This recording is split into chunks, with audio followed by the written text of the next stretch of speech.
बिस्मिल्लाहिर्रहमानिर्रहीम। अस्सलाम वालेकुम नादरीन, आप यूट्यूब चैनल देख रहे हैं। मैं इमरान खान हूँ। नादरीन, जब खैबर पख्तूनख्वा में सैलाब आया था तो जो पंजाब की हुकूमत है या उनके हरकारे हैं, उन्होंने बहुत मजाक उड़ाया था और उन्होंने कहा जी कि ये गलत कर रहे हैं, इनसे कोई काम नहीं हो रहा, ये संभाल नहीं पाएंगे। यानी वो कुदरती आफत थी और कुदरती आफत ही होती है। हमने खैबर पख्तूनख्वा की जहाँ कमियाँ और कोताहियाँ थीं उनकी निशानदेही की, लेकिन जो पंजाब की हुकूमत है या उनके जो हरकारे हैं उन्होंने बाकायदा मजाक उड़ाया। और फिर हमने देखा जब पंजाब में सैलाब आया तो खैबर पख्तूनख्वा की हुकूमत ने कोई मजाक नहीं उड़ाया। अब सूरत हाल ये है कि पंजाब में लोग डूबे हुए हैं, पंजाब में लोगों को संभालने वाला कोई नहीं है। सिर्फ टिकटॉक्स बनाई जाती हैं, जाते हैं, चक्कर लगाते हैं, पिकनिक करते हैं, टिकटॉक बनाते हैं, खाना शाना खाते हैं, वापस आ जाते हैं। बल्कि इन्होंने इसको एक अपॉर्चुनिटी के तौर पे लिया कि ऐसी तस्वीरें और वीडियोस बन जाएं जो मुस्तकबिल की सियासत के काम आए। गरीब का बच्चा उठा लिया गोद में, उसके मुंह में पानी की बोतल डाल दी। गरीब का बच्चा उठा लिया, किसी को सेब पकड़ा दिया, किसी को केला पकड़ा दिया, किसी को लॉलीपॉप दे दिया। वैसे तो कौम को इन्होंने लॉलीपॉप ही दिया इतने लंबे अरसे से, हमेशा से इन खानदानों ने, तो दोबारा लॉलीपॉप ही दे रहे हैं कौम को, कौम के बच्चों को भी। तो इन्हें तो इसमें भी अपॉर्चुनिटी नजर आती है कि ऐसी वीडियोस, तस्वीर, स्लोमोस बन जाएंगे जिन्हें इस्तेमाल किया जाएगा। मैंने आपको पहले ही बता दिया है कि प्रोडक्शन पे काम हो रहा है, बाकायदा गाना लॉन्च किया जाएगा और नवाज शरीफ साहब को भी मैदान में उतारने की रिपोर्टें आ रही है कि शायद उन्हें भी आने वाले दिनों में इजाजत मिलने के बाद, क्योंकि उन्हें इजाजत लेनी पड़ती है अपने हर काम के लिए, तो अगर इजाजत मिली तो नवाज शरीफ साहब को भी मैदान में उतारा जाएगा। अब हुआ यह है कि खैबर पख्तूनख्वा की हुकूमत जिसका मजाक उड़ाया गया, उन्होंने अब तक जो पैसा दे दिया है अवाम को, यानी उन्होंने सारा पैसा अवाम को दे दिया बकौल हुकूमत के। आज़ाद ज़राए से मैं एक आधे दिन में चेक कर लूंगा। खैबर पख्तूनख्वा में मेरे बेशुमार दोस्त हैं, जहां पे ये फ्लड्स आया वहां पे भी मेरे दोस्त रहते हैं। मैं पता कर लूंगा फ़ोन करके कि क्या हुकूमत ये सच कह रही है या सिर्फ एक उन्होंने आदादो शुमार जारी किया। लेकिन वो ये कहते हैं कि हमने जो लोग जाँ बहक हुए उन सबको हमने पैसे दे दिए 20-20 लाख फीकस, जो जख्मी हुए उन सबको हमने दे दिए 5-5 लाख फीकस, जो घर तबाह हुए उन्हें 4 लाख से 10 लाख रुपए तक दिए, जो जुजवी तौर पे घर तबाह हुए उन्हें 1 लाख से 3 लाख रुपए तक दे दिया, और खुराक की मद में हर घर को 15,000 रुपया दे दिया। ये अब उनका कहना है। खैबर पख्तूनख्वा की हुकूमत का उनका ये दावा सामने आया और वो कह रही है जी हमने डिजिटल अदायगी की है, इसकी शफाफियत है, आप इसे चेक कर सकते हैं। लेकिन पंजाब हुकूमत ने अब तक क्या किया, किसी एक फर्द को भी ऐसी मदद नहीं पहुंची। अभी तो किसानों का जो है वो आबियाना माफ होना चाहिए, ज़रूरी टैक्स माफ होना चाहिए, उनके तमाम बोर दोबारा करने चाहिए, जो जानवर बहुत बड़ी तादाद में लापता हो गए, मर गए, वो उन्हें वापस करने चाहिए, उन्हें लेकर देने चाहिए। जो लोग जाँ बहक हो गए उनका अलग मुआवजा है, जो लोग जख्मी हुए उनका अलग मुआवजा है, जिनके घर डूब गए, गिर गए, उनको कौन पैसे देगा, जो उनके घरों का सामान ज़ाया हो गया, अनाज ज़ाया हो गया, वो कौन करेगा, जो ज़मीनों पे खड़ी फसलें तबाह हो गई वो नुकसान कौन पूरा करेगा। गलत अजीबोगरीब तरीके से बंद तोड़ के इन्होंने लोगों को डबो दिया पकड़ के। फिर जो कुछ इन्होंने अवाम के साथ किया, उसके बाद अब किसान के साथ तो लंबा जुल्म हो रहा है। वो बेचारे ने बीज डालना है, खाद डालनी है, अपनी फसल के लिए दोबारा अपनी ज़मीन को तैयार करना है, वो कैसे करेगा। यानी हम सारे मिलकर अगर करें भी, एनजीओज भी करें, हम भी करें, तो हम मैक्सिमम 2 लाख 2.5 लाख एकड़ कर सकेंगे, इससे ज़्यादा क्या करेंगे हम। लेकिन जो तबाही हुई है ज़मीनों की, वो तो कोई 21 लाख एकड़ का रकबा है जो पानी में चला गया, और उसमें जो खेत और बागात हैं वो एक बड़ा हिस्सा है। तो ये तो हुकूमत को करना पड़ेगा, क्योंकि सारा पैसा हम तो हुकूमत को देते हैं टैक्सों में, हुकूमत को ये करना पड़ेगा। अभी तक खाना से इतना ये फराम नहीं कर पा रहे। बहरहाल बाकी जो तफसीलात आएंगी वो हम आपके साथ शेयर कर देंगे।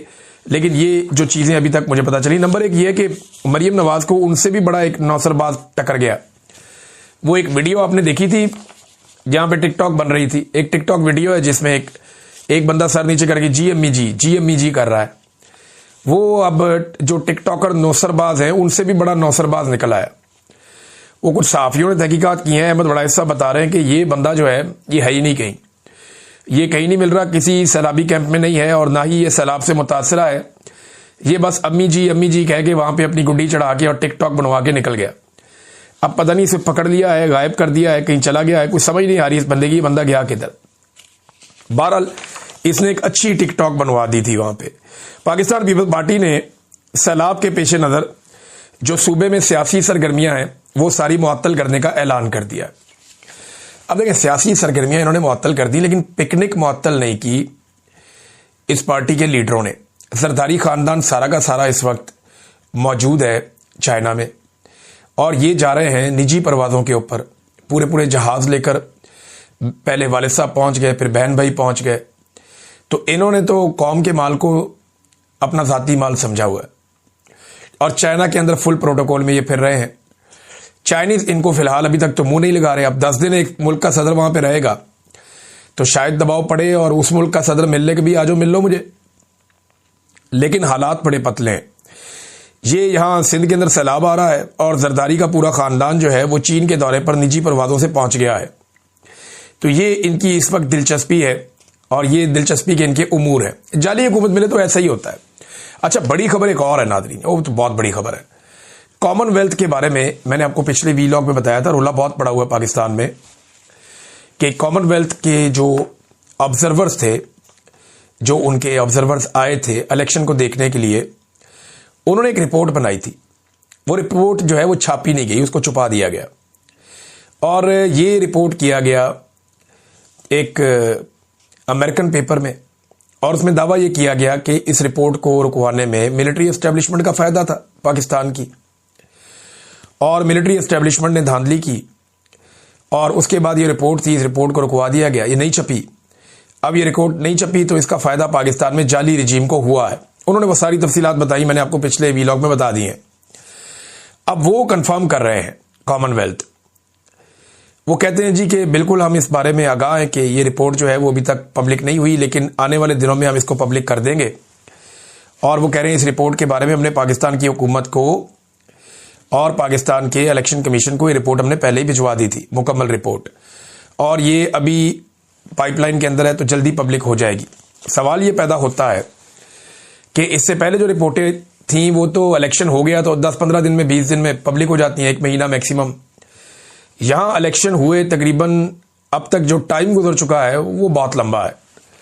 इलेक्शन को हुए 2.25 साल हो गए ऑलमोस्ट, और 2.25 साल के बाद अब ये रिपोर्ट जो है कह रहे हैं कि आने वाले दिनों में शाया की जाएगी, और वो भी तब जब इसके बारे में खबर छप गई। एक और हैरत अंगेज बात है, वो ये है कि पाकिस्तान तहरीक इंसाफ ने बतौर जमात अभी तक इस मामले के ऊपर कोई खास आवाज नहीं उठाई। कुछ लोगों ने सोशल मीडिया पर रोला डाला है, तैमूर झगड़ा साहब हैं, बाकी कुछ और लोग हैं, उन्होंने थोड़ी बहुत आवाज उठाई है, लेकिन बतौर सियासी जमात जैसे इन्हें रोला डालना चाहिए था, तहरीक इंसाफ ने इस पर शोर नहीं मचाया, बल्कि टैग करना चाहिए था कॉमनवेल्थ को, इन लोगों को, उनके ऑब्जर्वर्स को, और उन्हें कहना चाहिए था कि आपकी रिपोर्ट किधर है भाई, इलेक्शन के बारे में आपने क्यों नहीं छापी अभी तक। लेकिन ये शहबाज गिल साहब और शहजाद अकबर साहब, ये दोनों पाकिस्तान से बाहर मौजूद हैं, और पीटीआई के वो लोग जो एस्टेब्लिशमेंट के टट्टू बनते हैं बाज़ औक़ात, वो शहबाज गिल पे और ये जो बाहर बैठे हुए लोग हैं जिनमें शहजाद अकबर हैं, इन दोनों को यूट्यूबर कह के चढ़ाते भी हैं, और इन दोनों पे तनकीद भी करते हैं कि जनाब ये बात नहीं बनने देते, ये हमारी डील नहीं होने देते। तो उनको इस बात का तकलीफ है। तो अब देखें, इन दो लोगों ने यह मामला उठाया ज्यादा। मेरी ओवरसीज पाकिस्तानियों से कुछ मुलाकात हुई है यहां बरतानिया में, और मुझे कुछ मैंने खबरें इकट्ठी की हैं, वो मैं आपके साथ शेयर कर लेता हूं अभी। एक तो आसिम मुनीर साहब का प्लान बन रहा है बरतानिया आने का, यानी यहां पे एक जलसा टाइप एक करने का, एक ऐसा प्रोग्राम करने का जिसमें वो पब्लिक से इंटरेक्शन करेंगे ओवरसीज पाकिस्तानियों से। ये आसिम मुनीर साहब की एक मजबूरी है। देखें, 2 चीजें हैं जिससे वो बहुत दिक्कत होती है मिलिट्री एस्टेब्लिशमेंट को। एक, सोशल मीडिया से उसे कंट्रोल करने के लिए उन्होंने बहुत कोशिश की है, और पाकिस्तान तहरीक इंसाफ के सोशल मीडिया को बिलाखिर उन्होंने आपस में कुछ हद तक लड़ाया। बल्कि अब तहरीक इंसाफ का सोशल मीडिया बजाय इसके कि एस्टेब्लिशमेंट से लड़े, वो नॉर्मली आपस में लड़ते रहते हैं, और पीटीआई की चढ़ाई सोशल मीडिया पे करवा देगी, जैसे गंडापुर धमकियां लगाते हैं, बाकी लोग लगाते हैं, वो चलता रहता है। दूसरी जो प्रॉब्लम बड़ी है वो ओवरसीज पाकिस्तानियों से। तो आसिम मुनीर साहब की ख्वाहिश है, अमेरिका में भी उनकी मुलाकातें करवाई गई, ब्रसल्स के अंदर एक हॉस्टाइल इन्वायरमेंट में जो बातचीत हुई, जो चीजें हुई, अब उसमें साबिर शाकिर साहब ने एक चीज बताई अपने एक दोस्त से पूछकर कि आसिम मुनीर साहब ने तो यहां तक कहा कि you should slap on their faces, यानी बाहर जो लोग बात कर रहे हैं सोशल मीडिया पे, तो ऑडियंस को कहा कि आपको उनके चेहरों पे थप्पड़ मारने चाहिए। ये बड़ा अनफॉर्चुनेट है कि अगर ऐसी लैंग्वेज वो इस्तेमाल कर रहे हैं आर्मी चीफ होकर, ये नामुनासिब है। लेकिन साबिर शाकिर साहब ये क्लेम कर रहे थे कि बिल्कुल ऐसे ही बात की थी। अब बरतानिया में आसिम मुनीर साहब का प्रोग्राम होगा कैसे, अभी तक कंफर्मेशन नहीं है, लेकिन तैयारियां जो है वो कुछ लीक हुई हैं। नंबर 1, कोशिश की जा रही है कि एम्बेसी के सारे बंदे वहां पे बुलाए जाएंगे, पीएमएलएन के जितने वर्कर हैं यहां बरतानिया में उन सबको इकट्ठा किया जाएगा, और मैक्सिमम लोगों को, खासतौर पे जो गरीब लोग हैं उन्हें इकट्ठा किया जाएगा। एक एक बंदे की स्क्रूटनी की जाएगी और उसको जिम्मेदार बनाया जाएगा कि वहां पे कोई ऐसी बात ना हो जिससे आर्मी चीफ की दिलादारी हो या वो परेशान हो। फिर पाकिस्तान से बंदे आएंगे, उसके बाद जो यूरोप के अंदर जो आजमूदा बंदे हैं वो भी बुलाए जाएंगे, और इस तरह लंदन में, बरतानिया में आसिम मुनीर साहब का एक प्रोग्राम डिजाइन किया जाएगा। इसकी तैयारियां हो रही हैं। अब ये तैयारियां करके 400-500 बंदा शायद इकट्ठा कर ले, मे बी, हो सकता है कर भी ले। पाकिस्तान के अंदर भी एक पीएमएलएन का प्रोग्राम था, काफ लीग के और नून लीग के बंदे आए थे बहुत बड़ी तादाद में। कईयों को टिकट देके बाहर से बुलाया गया था कि ये इन्वेस्टर्स हैं, ये आ रहे हैं। 1 रुपए की इन्वेस्टमेंट वो नहीं लेकर आए पाकिस्तान में। जिन्हें इन्वेस्टर्स कह के बुलाया गया वो बेचारा कोई टैक्सी ड्राइवर है, कोई और काम करता है, वो मेहनत मजदूरी करते हैं बाहर मुल्कों में, उनको बुला लिया इन्वेस्टर बना के। फिर जब बंदे कम पड़ गए तो वहां पाकिस्तान से बंदे पकड़ के बैठा लिए कि जनाब ये सारे ओवरसीज हैं। आर्मी चीफ ने जाके वो सियासी जलसे से खिताब भी कर लिया। अब यहां पे भी इसी तरह एक सियासी जमातों का जलसा इकट्ठा किया जा रहा है जिससे आर्मी चीफ खिताब करेंगे, मगर ओवरसीज पाकिस्तानियों ने इसके लिए एक प्लानिंग की है। अब मैं आपको डिस्क्लोज नहीं करूंगा, लेकिन ओवरसीज पाकिस्तानी बड़े पैमाने पे वहां बाहर एहतजाज करने आएंगे, और वो इस तरीके से एहतजाज कर रहे हैं, और कुछ हिकमत अमली उन्होंने ऐसी बनाई है कि जो पाकिस्तान में उनकी फैमिलीज को परेशान किया जाता है वो ये रजीम नहीं कर पाएगा। इनके लिए वो करना मुमकिन नहीं होगा। बकौल ओवरसीज पाकिस्तानियों को उन्होंने अच्छा बंदोबस्त किया इस मरतबा। लेकिन अभी तक जो है या बरतानिया में जो एस्टेब्लिशमेंट है पाकिस्तानी, उन्होंने अभी तक फाइनल नहीं किया कि क्या वाकई आसिम मुनीर साहब को बुला के ये वाली सारी कार्रवाई होगी या नहीं होगी। अगर तो ये सारा हो जाता है, लेकिन बतौर आर्मी चीफ उनका काम क्या है कि वो यहां पे आए और आके एक पब्लिक गैदरिंग से खिताब करें? कोई काम ही नहीं है। दिफा का काम है, जाएं अपना काम करें। मईशत के अंदर घुसने का कोई काम नहीं है, फॉरेन पॉलिसी में घुसने का कोई काम नहीं है, ओवरसीज पाकिस्तानियों में या पब्लिक में घुसने का कोई काम नहीं है। उनका अपना काम है। क्या आपने सुना कभी रशिया का, इंडिया का, चाइना का, बांग्लादेश का, इनके आर्मी चीफ आए और आकर ओवरसीज कम्युनिटीज से खिताब करते फिरे? ऐसा तो दुनिया में कहीं नहीं होता। लेकिन पाकिस्तान वो वाहिद मुल्क है जिसके आर्मी चीफ को सारा कुछ अलाउ होता है और वजीर आज़म साथ लेकर आता है कि आओ जनाब करो, मैं आपका अर्दली। अब सूरत हाल ये है कि पाकिस्तानियों को ये कहा जा रहा है एस्टेब्लिशमेंट की जानिब से, ये पहले भी कहा गया कई दफा, आज मुझे लोगों ने बाकायदा कंफर्म किया, ये भी बताया किस किसने कहा। वो कहते हैं जी हमें कहा जा रहा है कि आप नवाज शरीफ को गालियां दे लें, शहबाज शरीफ को दे लें, मरियम को दे लें, जरदारी को दे लें, मौलाना को दे लें, आप सियासतदानों को जितनी मर्जी गाली दें, बस आप आसिम मुनीर साहब को कुछ ना कहें। हमारी ये ख्वाहिश है कि आप सियासतदानों को गंदी गालियां दें, कुछ भी कहें, ये इसी काबिल है, लेकिन आप आसिम मुनीर साहब को कुछ ना कहें तो हम आपके लिए गुंजाइश पैदा कर देते हैं, आप अपना एहतजाज कर दें, हम अपना प्रोग्राम कर देते हैं। लेकिन जो ओवरसीज हैं उन्होंने कहा जी कि हमने कंपेन चलानी है, एक नो एक्सटेंशन, यानी एक्सटेंशन के खिलाफ एक तहरीक चलाने का वो इरादा रखते हैं ओवरसीज पाकिस्तानी आने वाले दिनों में। दूसरा, जो कॉमनवेल्थ के खिलाफ भी एक एहतजाज की कॉल जो है वो अब शुरू होने जा रही है, इसके ऊपर गौर कर रहे हैं ओवरसीज पाकिस्तानी के कॉमनवेल्थ ने रिपोर्ट क्यों नहीं अभी तक जारी की, इतना अरसा क्यों छुपा कर रखी, इस पे भी वो एहतजाज करने जा रहे हैं। और जो पाकिस्तान में बरतानवी सफीर है उनके हवाले से मैंने देखा और सुना कि ओवरसीज पाकिस्तानियों के बड़े तहफुजात हैं। वो ये कहते हैं, महसूस होता है कि जैसे पाकिस्तान के अंदर जो बरतानवी सफीर है वो शायद पाकिस्तानी मौजूदा रजीम का हिस्सा है, और वो इस तरीके से चीजें करती हैं कि पाकिस्तान में डेमोक्रेसी को, यानी उन्हें लगता है जिन लोगों ने डीरेल किया है वो उनके साथ ज्यादा उनको देखा जाता है या वो उनकी गुड बुक्स में है। अब इस पे जो है वो ओवरसीज पाकिस्तानियों के बड़े तहफुजात हैं। वो कहते हैं जी हम कुछ खतूत भी लिखने वाले हैं और अपने अपने एमपीज को भी हम लिखेंगे, अपने अपने इलाकों में जो एमपीज हैं उन सबको लिखेंगे और हम इस पे एहतजाज भी करेंगे, आवाज भी उठाएंगे।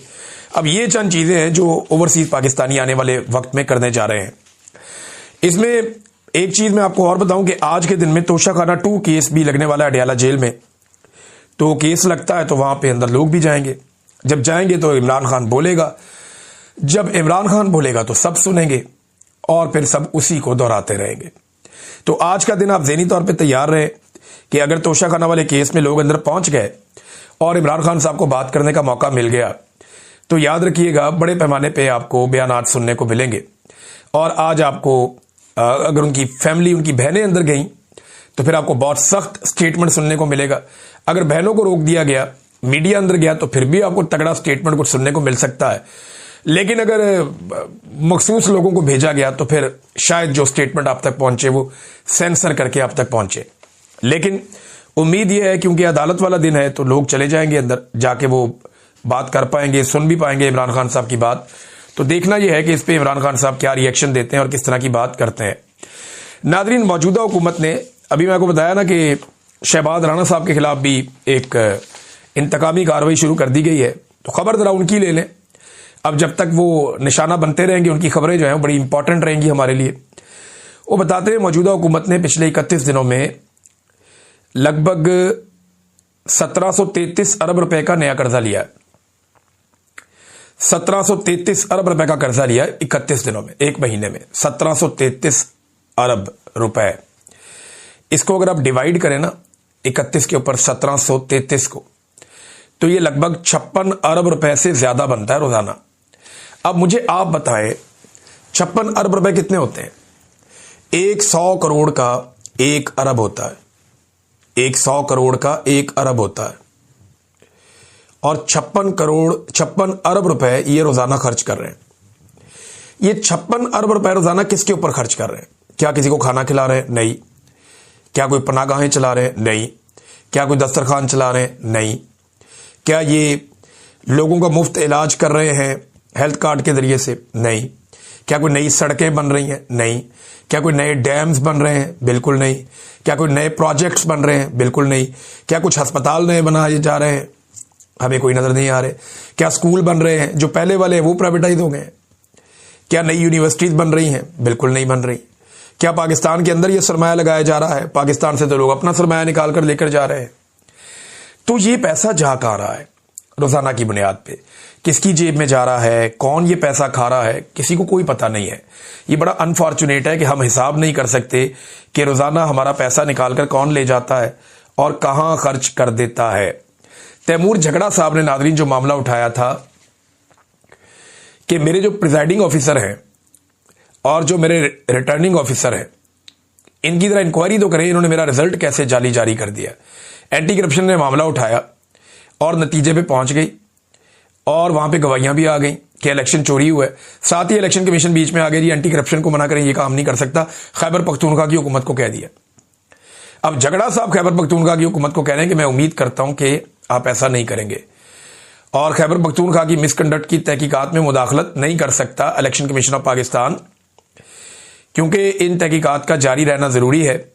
इससे भी ज्यादा अहम यह है कि खैबर पख्तूनख्वा हुकूमत अब इंक्वायरी एक्ट के तहत इलेक्शन में धांधली की तहकीकात शुरू कर दे, क्योंकि कॉमनवेल्थ की रिपोर्ट वाला मामला भी सामने आ गया जिसमें तस्दीक हो चुकी है। ये वो कह रहे हैं। तो इलेक्शन कमीशन चाहता है कि तैमूर झगड़ा एमपीए ना बने, क्योंकि अली अमीन गंडापुर साहब को यह लगता है कि अगर वो एमपीए बन गए तो शायद वो वजीर आला भी बन सकते हैं। उनकी इतनी सकत है और इसीलिए उन्हें सूबाई असम्बली का इलेक्शन हरवाया भी गया है। सहाफी फहीम अख्तर साहब ने फरमाया कि इमरान खान ने पार्टी के अहम अरकान के अलावा गंडापुर साहब को भी ये हदायत की थी खसूसी तौर पे कि वो अहम पेशियों पर अदालत में जरूर आया करें, मगर यहां पे भी हुकूमत उली हुई और इमरान खान साहब की अहम पेशियों पर गंडापुर साहब अदालत में नहीं आते। एक और चीज है नादरीन, पाकिस्तान जो है वो भारत से मैच हार गया है, मुकाबला ही खत्म हो गया। मोहसिन नकवी ने पाकिस्तान की क्रिकेट का बेड़ा गर्क करके रख दिया है, सारी पर्चियां बीच में डाल ली हैं। फिटनेस लेवल ही कोई नहीं है। इंडिया के प्लेयर खड़े होते हैं, उनकी बॉडी लैंग्वेज, उनका फिटनेस लेवल वो कुछ और है। आपके प्लेयर्स का फिटनेस लेवल, उनकी बॉडी लैंग्वेज वो कुछ और है। यानी हम तुक्के से मैच जीतते हैं, तुक्का लग जाए, मारते रहे, जीत गए, कोई एक कथा चल गया, जीत गए। आपकी टीम के अंदर वो स्पिरिट ही नहीं है, वो टीम ही नहीं है, वो ऐसा लगता ही नहीं है, एक यूनिट की तरह खेलते ही नहीं। जबकि अगर आप इंडियन टीम को देखें तो उनके पास एक बेहतरीन कम्बिनेशन है, वो दुनिया की टॉप की टीम है। तो हर शोबे में पाकिस्तान नीचे जा रहा है। जो मोहसिन नकवी ने किया पाकिस्तान की दाखिली उमूर के साथ कि आज पाकिस्तान का कोई हिस्सा महफूज नहीं है, वही पाकिस्तान की क्रिकेट के साथ किया कि पाकिस्तान की क्रिकेट टीम आज किसी भी टीम से महफूज नहीं है। हम अभी बांग्लादेश और वेस्ट इंडीज जैसी कमजोर टीमों से बुरी तरह मैचेस हारे हैं। बहरहाल मैंने तो मोहसिन नकवी की वजह से क्रिकेट का बाइकआउट किया था, शुक्र है मैंने ये मैच देखा नहीं, बल्कि खबर में पढ़ा कि पाकिस्तान हार गया और बहुत बुरी तरह हार गया। ये हालात है। अब तक के लिए इतना ही। अपना ख्याल रखिएगा, अपने इस चैनल का भी। अल्लाह हाफिज।